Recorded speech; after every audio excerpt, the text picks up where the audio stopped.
Welcome to the only daily podcast focusing on compliance news of the day. Each morning, start your day with a cup of coffee and Tom Fox, the voice of compliance, to hear about 4 of the top compliance, corruption, or leadership stories you will need to start your day. The Daily Compliance News is a production of the Compliance Podcast Network. First, a word from our sponsor.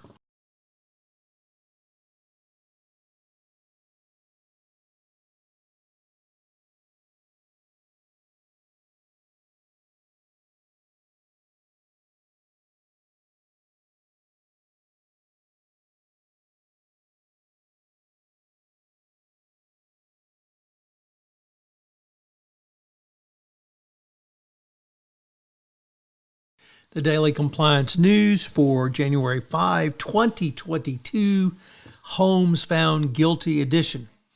And for this episode of the Daily Compliance News, we're going to dedicate it fully to the Elizabeth Holmes guilty verdict. Obviously, this was a very well developed case by the prosecution. Holmes was found guilty of 4 of 11 charges, basically for fraudulent activity around the investors. He was not found guilty on defrauding patients or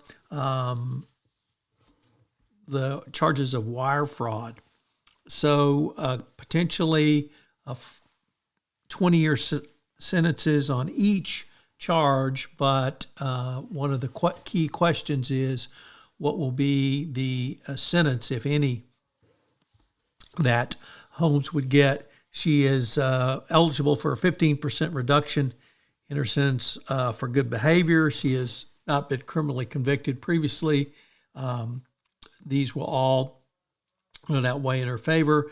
My guess would be that there would be a concurrent running of her sentences, and she's probably looking at 5 years or something like that. Nevertheless, a significant verdict. Once again, I've looked at this case several times with white-collar practitioners and with Brandon Daniels from Exeter, and we've sliced and diced it, so you can check out those podcasts on the FCPA Compliance Report. The other interesting or noteworthy development is the entire Silicon Valley culture was really on trial here. Fake it till you make it. Turns out when you're raising billions of dollars, you actually have to tell the truth. The New York Times explored that in an article by Aaron Griffin that I would commend you to as well. The other thing is, what about investors? What was the role of investors? Because and this article comes to us from Ellen Hewitt at Bloomberg. These investors realized that they were largely taking a flyer. Holmes basically allowed no due diligence to be done on the product itself or the services they were buying or investing in sight unseen. For Walgreens was the biggest culprit in this area.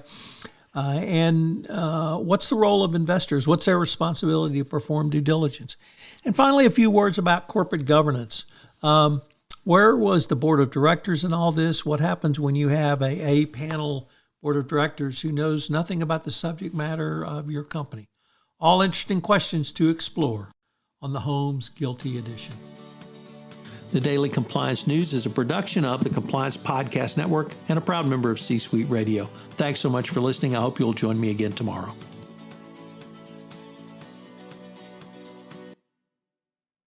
This podcast is a part of the C-Suite Radio Network. For more top business podcasts, visit c-suiteradio.com.